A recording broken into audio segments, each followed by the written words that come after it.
Trojans come into this game with some little bit different expectations than last year. They went to Hawaii, saw a spread option offense, and really struggled on defense. So Lane Kiffin coming in with a little bit more guarded optimism as they get ready for Minnesota from the Big Ten.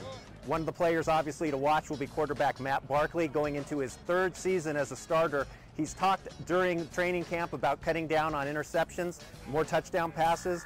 30 touchdowns to 10 interceptions. Is that a reasonable goal for the junior? We'll see when they get going against Minnesota.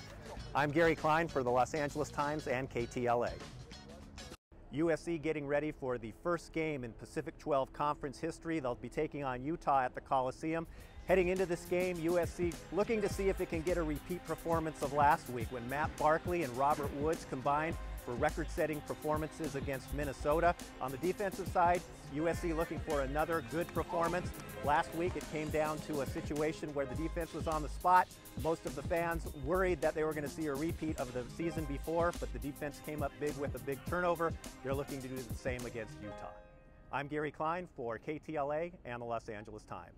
After needing a last-second interception to beat Big Ten Conference doormat Minnesota and a last-second blocked field goal to hang on and beat Utah, USC is looking to leave no doubt when they play Syracuse at the Coliseum. Tailback Mark Tyler made his debut against Utah, and USC is looking for him to have another big game. He ran for 113 yards and a touchdown.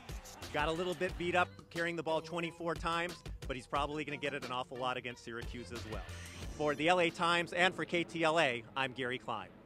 After playing 3 consecutive home games in the comfortable confines of the Coliseum, USC hits the road when they travel to Arizona State, one of the toughest places in the country for a team to play. For USC, their main focus is going to be slowing down Arizona State quarterback Brock Osweiler. 6'8", he can pick a defense apart, but he has been prone to turnovers as he was last week against Illinois. So USC having its handful, trying to extend a winning streak that dates back to 1999 against the Sun Devils.